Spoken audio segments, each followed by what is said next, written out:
નમસ્કાર, સુરત ફર્સ્ટ ન્યૂઝમાં આપનું સ્વાગત છે. જોઈએ સમાચાર વિગતવાર.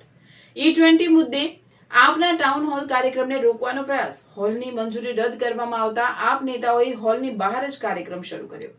આપ નેતા ઈસુદાન ગઢવી, ગોપાલ ઇટાલિયા અને મનોજ સુરઠિયાની આગેવાનીમાં હોલની બહાર જ E20 મુદ્દે જનજાગૃતિ કાર્યક્રમ શરૂ. હોલની મંજૂરી રદ કરવામાં આવતા આપ નેતાઓએ હોલની બહાર જ કાર્યક્રમ કર્યો શરૂ. આપ નેતા ઈશુદાન ગઢવી, ગોપાલ ઇટાલિયા અને મનોજ સુરઠિયાની આગેવાનીમાં હોલની બહાર જ E20 મુદ્દે જનજાગૃતિ કાર્યક્રમ શરૂ. જનતા જાગે E20 સામે હવે સોશિયલ મીડિયા પર આંદોલન છેડો. ઈશુદાન ગઢવી, આજે E20ના નામે લૂંટ છે, કાલે શ્વાસ લેવા પર પણ ટેક્સ લગાડશે ભાજપ. ઈશુદાન ગઢવીએ કહ્યું, E20ના કારણે આ વાહનોના એન્જિન ખરાબ થઈ રહ્યા છે અને જનતાનું ભારે આર્થિક નુકસાન થઈ રહ્યું છે. અમે ગાંધી અને સરદારના વંશજ છે. પોલીસ કે સત્તાના ડરથી પાછા નહીં હટી. જે ગાડી E20 પેટ્રોલથી ચાલવા માટે બનાવી નથી, એની અંદર E20 કઈ રીતે નાખી શકાય? ગોપાલ ઇટાલિયાએ કહ્યું, E20ના કારણે વાહનોની એવરેજ ઘટી ગઈ, ગાડીઓ બરબાદ થઈ. ગોપાલ ઇટાલિયા, એપ્સ્ટીન ફાઇલમાં વડાપ્રધાનનું હની ટ્રેપ થઈ ગયું છે. ગોપાલ ઇટાલિયા, સરકાર ટ્રમ્પના દબાણમાં આવીને ઇથેનોલની આયાત કરે છે. E20 અને પ્યોર પેટ્રોલ એમ બે પાઇપ પેટ્રોલ પંપ પર મૂકવામાં આવે. ભેળસેળવાળું E20 પેટ્રોલ સસ્તું મળવું જોઈએ અને શુદ્ધ પેટ્રોલ પણ 80 થી 84માં મળવું જોઈએ. ગોપાલ ઇટાલિયા, ગુજરાતના તમામ લોકોને વિનંતી કરું છું કે જો તમારે પોતાની બાઇક અને ગાડીઓ બચાવવી હોય તો તમારે E20 વિરુદ્ધ અવાજ ઉઠાવવો પડશે, તેવું કહ્યું હતું. ભેળસેળવાળા E20 પેટ્રોલ મુદ્દે આમ આદમી પાર્ટીએ આજે સુરત ખાતે ટાઉન હોલ કાર્યક્રમનું આયોજન કર્યું, પરંતુ આ કાર્યક્રમને ભાજપ દ્વારા રોકવાનો પ્રયાસ કરવામાં આવ્યો હતો અને હોલની મંજૂરી આપવામાં આવી ન હતી, જેને કારણે આપ નેતાઓએ હોલની બહાર જ કાર્યક્રમ શરૂ કર્યો. આમ આદમી પાર્ટીના પ્રદેશ અધ્યક્ષ ઈશુદાન ગઢવી, ધારાસભ્ય ગોપાલ ઇટાલિયા અને પ્રદેશ સંગઠન મહામંત્રી મનોજ સોરઠિયાની આગેવાનીમાં આ કાર્યક્રમ શરૂ કરવામાં આવ્યો. આ કાર્યક્રમમાં આમ આદમી પાર્ટીના પ્રદેશ પ્રમુખ ઈશુદાન ગઢવીએ જણાવ્યું હતું કે ગરીબ અને મધ્ય વર્ગનો પરિવાર પોતાની નાની નાની બચત કરીને કે લોન લઈને બાઇક કે કાર ખરીદવાનો વિચાર કરે છે. સુરત, અમદાવાદ, રાજકોટ, જામનગર, ભાવનગર, ગાંધીનગર અને વાપી જેવા શહેરોમાં વસતી સામૂહિક જનતા, વિદ્યાર્થીઓ અને નોકરિયાત લોકો પોતાના બજેટ પ્રમાણે વિચાર કરીને પેટ્રોલથી ચાલતા વાહનો ખરીદે છે. પરંતુ સરકારે હવે જનતા પર E20 ફ્યુલ જબરદસ્તી થોપી દીધું છે. E20ના કારણે આ વાહનોના એન્જિન ખરાબ થઈ રહ્યા છે અને જનતાનું ભારે આર્થિક નુકસાન થઈ રહ્યું છે. આ મુદ્દે જ્યારે જનજાગૃતિ માટે કાર્યક્રમો અને આંદોલન કરવાનું નક્કી કરવામાં આવ્યું, ત્યારે ભાજપ સરકારના ડરના કારણે સુરતમાં પણ ટાઉન હોલની પરમિશન રદ કરી દેવામાં આવી. જોકે ભાજપ સરકાર જાણી લે કે આ ગુજરાત મહાત્મા ગાંધી અને સરદાર પટેલ જેવા અડગ નેતાઓની ભૂમિ છે. પોલીસ કે તાનાશાહીથી અમે ડરવાના નથી. પરમિશન ન મળી છતાં તીવ્ર તડકામાં પણ અમે આંગણમાં રહીને ગુજરાતની જનતા સાથે લાઈવ માધ્યમથી જોડાયા છીએ અને અવાજ ઉઠાવતા રહીશું. ત્યારબાદ આમ આદમી પાર્ટીના વિસાવદરના ધારાસભ્ય ગોપાલ ઇટાલિયાએ જણાવ્યું હતું કે સરકાર E20 મુદ્દે જે દાદાગીરી કરી રહી છે, એના વિરુદ્ધમાં નાગરિક તરીકે આપણે અવાજ ઉઠાવવા માટે એકઠા થયા છે. તમારી ગાડીમાં કયું પેટ્રોલ નખાવવું એ સરકાર નક્કી કરે છે અને અહીંયા મીટિંગ કરવી કે ન કરવી એ પણ સરકાર નક્કી કરે છે. આ મુદ્દે અમે વિરોધ પક્ષ તરીકે બોલવા આવ્યા છે તો હોલમાં તાળું મારી દીધું. આપણા સામાન્ય પરિવારમાં ગાડીને ઘરના સભ્યની જેમ સાચવતા હોઈએ છીએ અને એવી ગાડીમાં ભેળસેળવાળું પેટ્રોલ નાખવામાં આવે છે અને સરકાર દાદાગીરી કરે છે.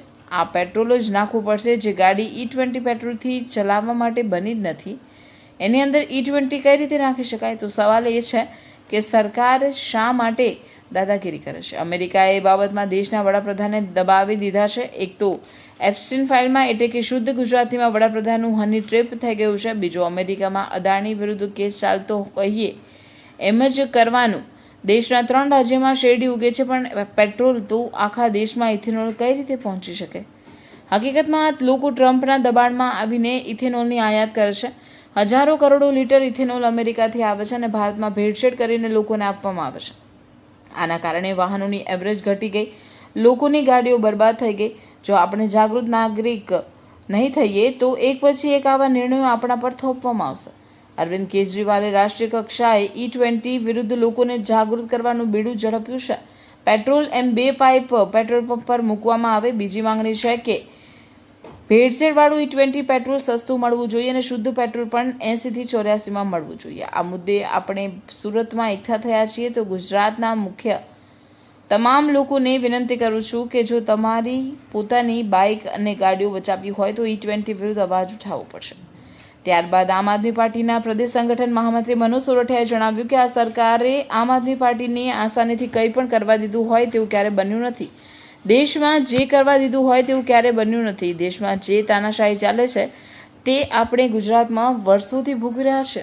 છતાં પણ કેટલાક જાગૃત નાગરિકો અને યુવાનો વર્ષોથી આ સરકાર સામે લડી રહ્યા છે. 2 દિવસ પહેલાં જ્યારે આપણે કાર્યક્રમ નક્કી કરી રહ્યા હતા ત્યારે આપણે ટાઉન હોલની પરમિશન આપવામાં આવી ન હતી.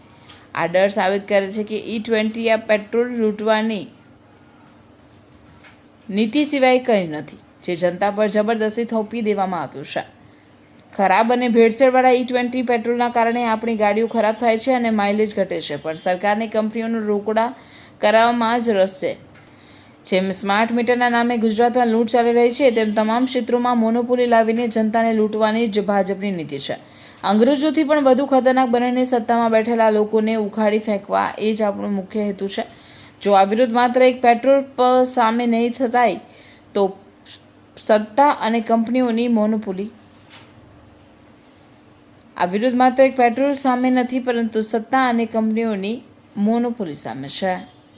રિપોર્ટર આમ આદમી પાર્ટી. કેજરીવાલજીએ જે રીતે E20ના લોકોની સાંભળી કે ભાઈ લોકો બહુ જ મુશ્કેલીમાં છે, આનાથી ગાડીઓ ખરાબ થાય છે, એન્જિન ખરાબ થાય છે, મહામૂડી લઈને એ લોકોએ પેટ્રોલની ગાડીઓ વસાવી છે, ત્યારે માનનીય અરવિંદ કેજરીવાલજીએ આંદોલનની શરૂઆત કરી, ટાઉન હોલ કર્યો, લાખો લોકો જોડાયા, ઇતિહાસ બન્યું. એટલે આજે અમે સુરતમાં પણ ગુજરાતની જનતા માટે અહીંયા અને સોશિયલ મીડિયાના માધ્યમથી ટાઉન હોલ માનનીય ગોપાલભાઈ અને મનોજભાઈની ઉપસ્થિતિમાં અને અમારા હોદ્દેદારોની ઉપસ્થિતિમાં આજે પ્લાન કર્યું હતું. પરંતુ ભાજપ વાળાએ જેમ એનો પોતાના બાપનો હોલ હોય એવી રીતે હોલમાં તાળા મારી દીધા. પણ ગુજરાતની અને સુરતની જનતા કે ભાજપથી ડરવાની નથી. અહીંયા અમે પટાંગણમાં આજે ટાઉન હોલ કાર્યક્રમ કર્યો છે, લોકોને જોડ્યા છે, લાખો લોકો અમારી સાથે જોડાયા છે ગુજરાતમાં. અને આ આંદોલન આગામી સમયમાં પણ, કારણ કે E20 જે મહામૂડીથી બાઇક અને ગાડીઓ ખરીદી હતી પેટ્રોલની, મધ્યમ વર્ગની ગરીબ, એમની ઉપર થોપવામાં આવ્યું છે. તો યા તો 84 રૂપિયા પેટ્રોલ આપો, કારણ કે તમે ભેળસેળવાળો પેટ્રોલ બનાવો છો, E20 નાખો છો, અથવા તો તમે ફરજિયાત ના કરો. અમેરિકાના દબાવમાં ભાજપ નરેન્દ્ર મોદી આવી ગયા છે એટલે ફરજિયાત કરે છે E20, જેના કારણે કરોડો નાગરિકો અત્યારે પરેશાન છે. 30 કરોડ નાગરિકો છે અને આ E20 જ ભાજપને આ દેશમાંથી હટાવશે, કારણ કે 30 કરોડ નાગરિકો પોતે રસ્તા ઉપર નહીં આવી શકે, એનો અવાજ કોઈને કોઈ બનશે, પરંતુ મતદાનના દિવસે આ 30 કરોડ નાગરિકો એના પરિવાર સાથે ભાજપ વિરુદ્ધ મતદાન કરશે. અને એટલા માટે આ E20 એ ભાજપની ઘડો ભરવાની એક સ્કીમ છે. અને મને લાગે છે કે આગામી સમયમાં પણ, આજે અહીંયા પરમિશન નથી આપી સુરતમાં, મેં આગામી સમયમાં પણ ગુજરાતની જનતા માટે E20 નો આમ આદમી પાર્ટી આંદોલન ચાલુ રાખશે અને આગામી સમયમાં પણ ટાઉન હોલ જેવો કાર્યક્રમ કરવામાં આવશે. ભાજપની નરેન્દ્ર મોદીની સરકારે લોકોના વાહનોની અંદર ભેળસેળવાળું પેટ્રોલ ભરવાની દાદાગીરી ચાલુ કરી છે. 1 લીટર પેટ્રોલમાં 20મા ભાગનું ઇથેનોલ એટલે કે પાણી મિશ્રણ કરી અને ભેળસેળવાળું પેટ્રોલ જો ગાડીમાં નાખીએ તો ગાડીની શું હાલત થાય. લોકોને ગાડીઓની એવરેજ ઓછી થઈ રહી છે, વારંવાર ગાડીઓ ખરાબ થઈ રહી છે અને ગાડીનું આયુષ્ય ઓછું થયું છે. એ 2 વ્હીલર 7-8 વર્ષ કે 10 વર્ષ ચાલતી હોય એના બદલે 5 વર્ષમાં ખરાબ થઈ જાય છે, ભંગાર થઈ જાય છે. તો લોકોને ત્રણેય બાજુથી માર પડી ગઈ, કારણ કે સરકાર દાદાગીરી કરી અને ભેળસેળવાળું પેટ્રોલ ગાડીમાં નાખવા માટેની કોશિશ કરે છે.